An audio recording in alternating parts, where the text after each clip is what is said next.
enable.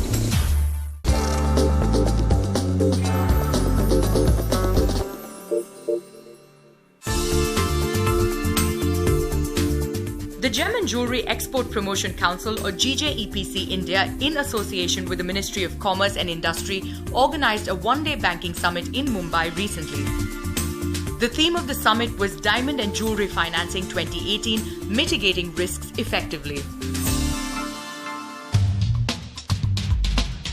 The underlying objective of the summit was to bring the key stakeholders, financial institutions, industry players and the government officials under one roof to discuss, deliberate and find the way forward to fund the country's $41 billion diamond and jewellery industry.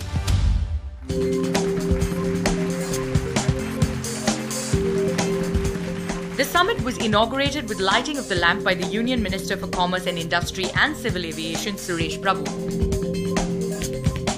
Some of the highlights of the day were signing of the agreement between MYKYC Bank, AWDC Belgium and RE. Watch the key highlights of the inaugural session.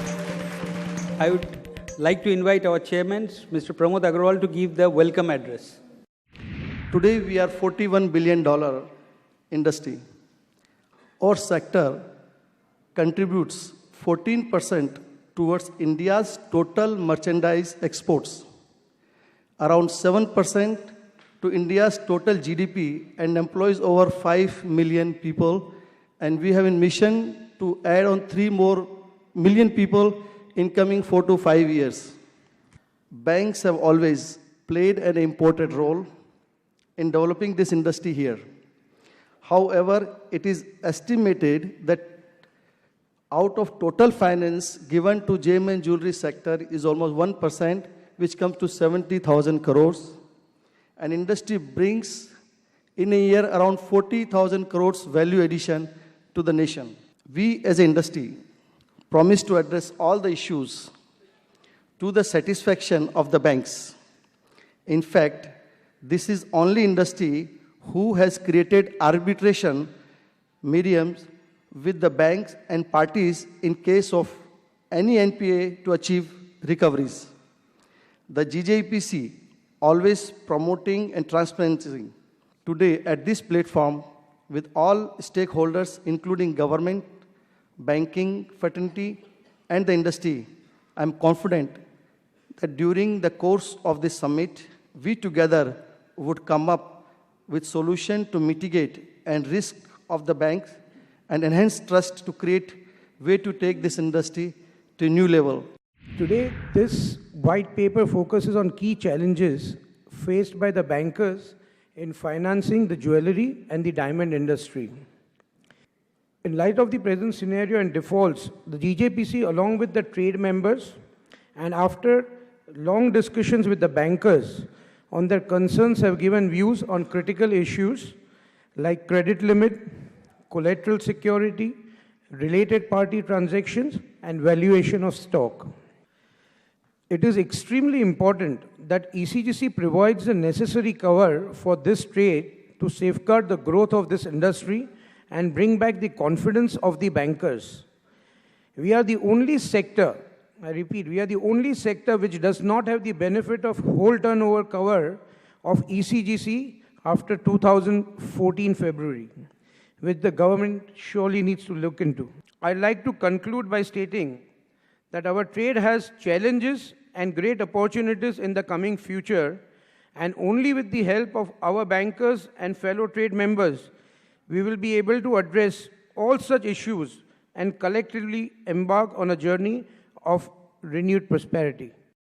We have an industry which has produced almost 50 lakh jobs, 5 million jobs.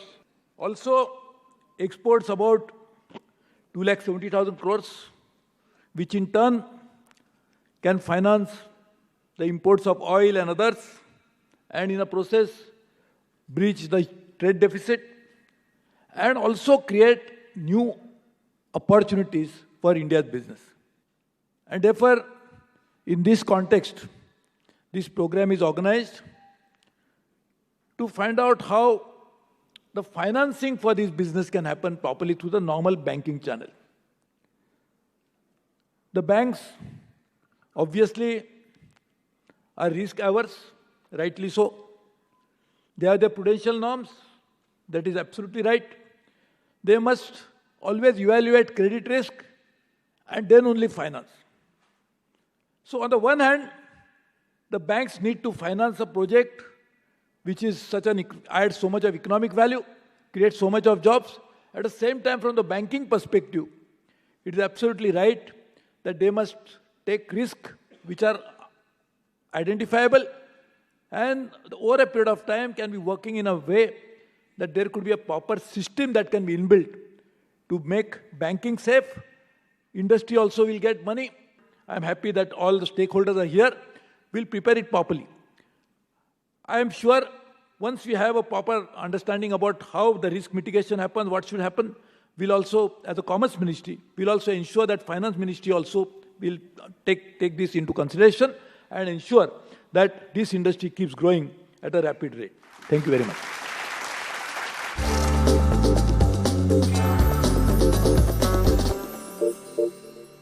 So My KYC Bank is an independent not-for-profit subsidiary for GJEPC. Very important, not-for-profit, only managed by GJEPC. What is this My KYC project? So when we were talking to all the bankers over the last, again, 2 months, there are 4 clear risks. One is compliance risk, identity risk, credit and financing risk, and transaction risk. So what My KYC Bank very clearly does is it IDs the genuine companies. Very clearly. It IDs the genuine companies. It makes sure, first of all, just to take you all quickly through the process, the initial approval is online. The final approval on My KYC portal is only after physical verification of all documents. So the second check is after physical verification of documents. Third is every company gets a unique ID number. So My KYC will make sure that the bankers have that data available, that you have a unique ID number and you have all the details possible on that particular promoter. That the companies which are on My KYC are genuine, bona fide, and are part of a proper trade bourse. So that's the comfort which the bankers get. And one request to the banks would be that when you're financing companies, please make sure that they are on My KYC, whether it's buyer or seller. This is the only portal of its kind where there is a two-way KYC done for the buyer and seller. We wanted to see our industry becoming far more transparent. We want it to be bankable, and I'm pleased to say that as much as we've heard a number of banks leaving the industry over the last couple of years, we've also seen a number of banks entering it. We've also seen a number of non-traditional finance coming in. Well over $1 billion today is from non-banking finance that comes into our industry. Very much into our site holder base that we see who have become very much fully compliant, where outsiders are willing to invest in a long-term future, and we believe it has a long-term future. We are very much cognizant of the fact that this particular industry is contributing a very significant portion and also giving a support.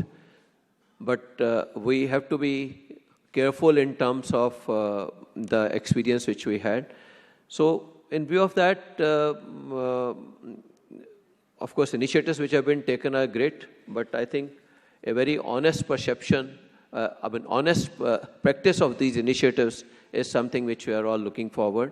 And once the bankers will have the confidence that, industry players are living up to what they have committed, I'm sure it will go a long way in terms of building up the confidence and maybe in terms of easing the market situation for as far as the credit is concerned. Why is this sector important? It's 14% of our exports, 7% of our GDP. It's important also because it provides engagement to a very large number of small and medium enterprises throughout the country. So as a sector, this is important for all of us. Many of you will know that every time we have talked, I have talked about the self-regulation and KYC.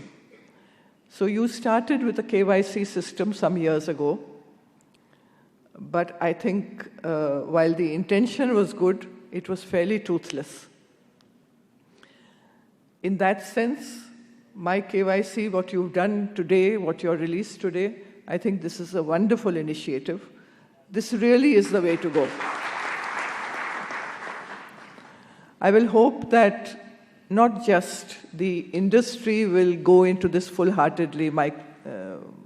One of the members who was kind enough to pick me up from the airport, he was saying this KYC is so burdensome. It's worse than what my bankers expect from me.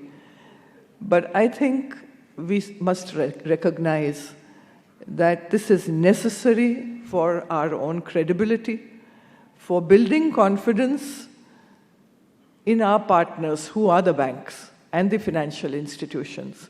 So we will have to do this.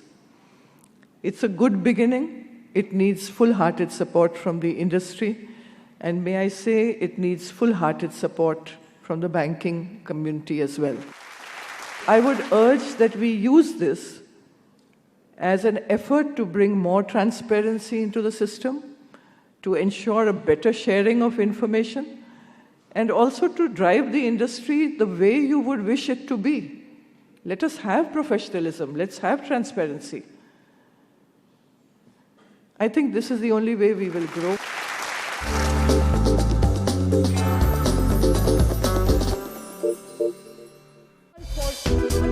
After speeches and presentations by various people, the banking summit concluded with a high-powered panel discussion on the topic diamond and jewellery financing. This session was moderated by CNBC TV 18's Lata Venkatesh. The panelists comprised people from the trade, bankers and government officials. First, let me start by asking Mr. Prasad, is there any concern in the banking industry? Have you reduced limit to the gem and jewellery industry? Not exactly. If you are asking particularly in the context of the recent unfortunate incident, I don't think we have considerably reduced this exposure. But overall, there has been a reduction in the exposure to the sector. It could be due to some of the banks exiting from the sector. I'm speaking about the global scenario. Some of the large financing banks had exited the sector. That could have reduced the exposure to the sector as a whole globally. But in India also, when you are looking at, especially you are looking at the gem and jewellery sector, and within that there is the diamond sector. The diamond financing has been restricted or only been taken up by a few of the banks.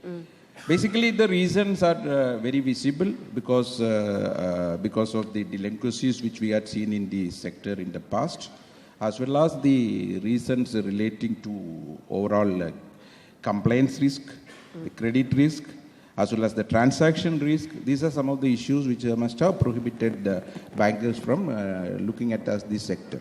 Mr. Russell Mehta, as one of the senior members of the industry, would you want to answer this charge? Or, if you find the bankers less responsive than they were maybe 6 months ago? So from my perspective, I think as us as a company, we have never felt that. But I've heard from various smaller sort of companies who come and meet us and things like that, that they are finding it increasingly difficult now to access finance. Maybe more so because I think the bank is now looking to actually cross all the T's and dot all the I's. So the processes and the paperwork has perhaps become much more cumbersome than what it used to be in the past. I mean, that could be one of the reasons, because today I think, and I dare say this, but I will go ahead and say it, that, because the public sector banks are owned by the government of India, and there is no real need to be entrepreneur in that sense, so that an officer who's sitting on the chair today, in the past he may have taken certain risks in terms of,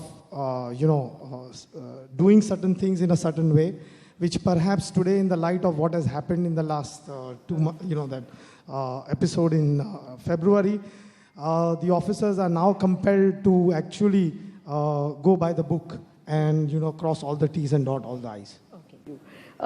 If his risk cover cost increases, reinsurance cost increases, as well, if the loss given default for the entire ECGC increases by 7 percentage points because of one sector, 8 percentage points. It goes up from 25 to 33% because of the sector. How will you answer? You see, risk is being perceived in the same way across all participants of the industry, right? A bank is having a prospect list, and the prospect list is drawn up after understanding the risk. They don't finance any and everybody on the table. They don't finance industry. They finance companies. Similarly, my suggestion would be for ECGC to not finance a sector. They should rather understand the underlying risk. And if there is a risk rating matrix between companies, and there may be some companies who are unrated or do not fit the risk criteria, why is the industry at general bearing the brunt of this 12 times increase in reinsurance risk, and then having to deal with the fact that the industry has capped out its insurance capacity? The insurance capacity is more than enough for the quality of risk that exists. The only difference is nobody is willing to look at that risk and define the quality of that risk. Mavji bhai first. How would you convince ECGC and the banker? Business setup पूरा आज तक bank खाली पूरा business setup देखती है, ECGC का बिल्कुल view नहीं कि बिजनेस सेटअप देखे मतलब. तो हमारे हिसाब से तो आज बैंक ECGC कवर कर रही है पार्टी वाइज, तो उसको पूरा जो सेटअप कंपनी का है वो दिखना चाहिए. उसके बाद डिसाइड करना चाहिए कि भाई मेरे को कितना वेटेज देना है मतलब. और हमेशा आज इंडिविजुअल पॉलिसी है और दूसरी जो पॉलिसी है उसमें जिसने एक्स्ट्रा पैसा लिया लास्ट 4 ईयर से उसका ही प्रीमियम बढ़ गया है मतलब.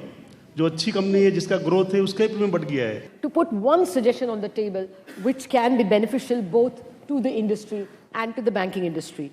Well, let me start with you, Mr. Senthilnathan. One thing you want done. I appreciate this My KYC initiative. If it is very strict, definitely it will help life easy for banks, and in turn it will also help life easy for ECGC.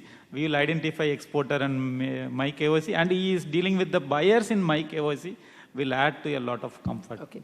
George?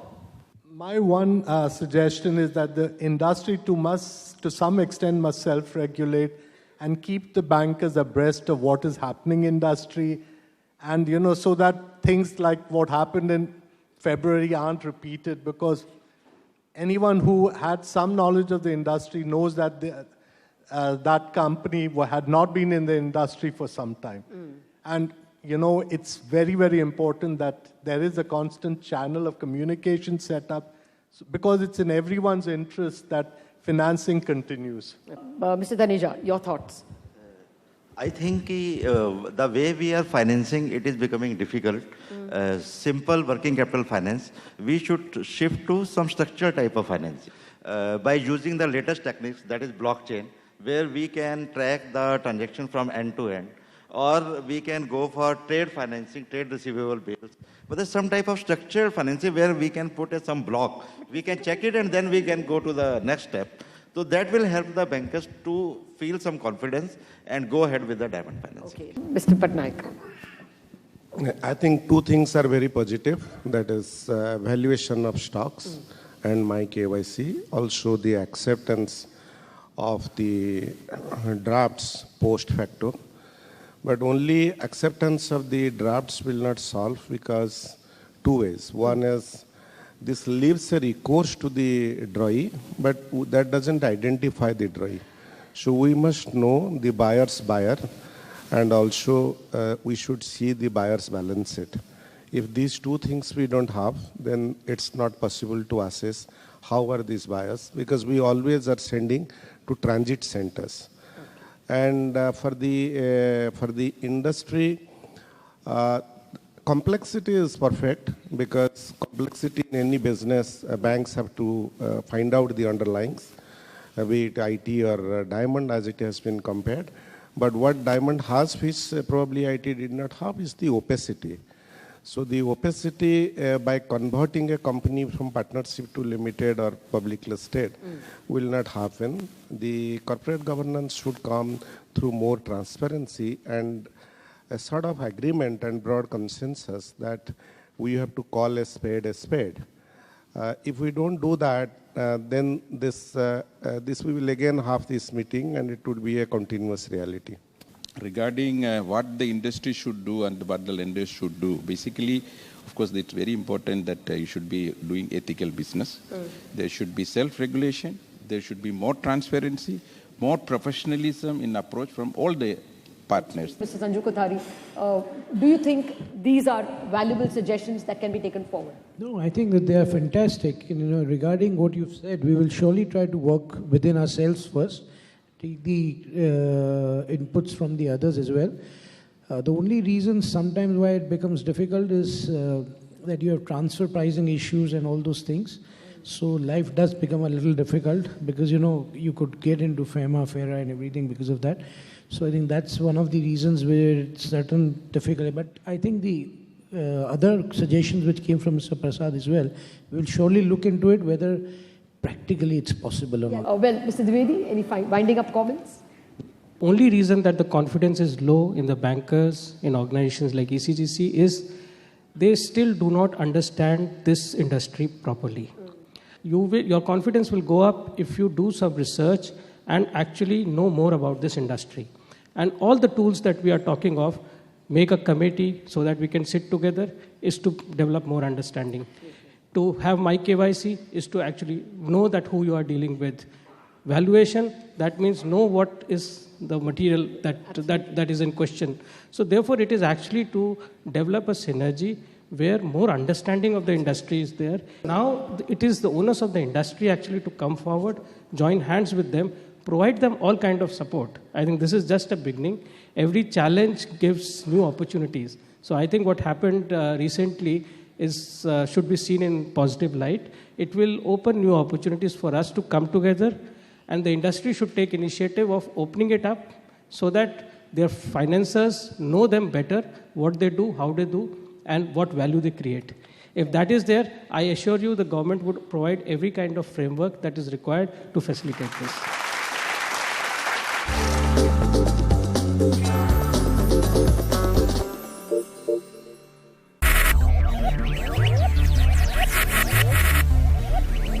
Focus, ideate, innovate, enable.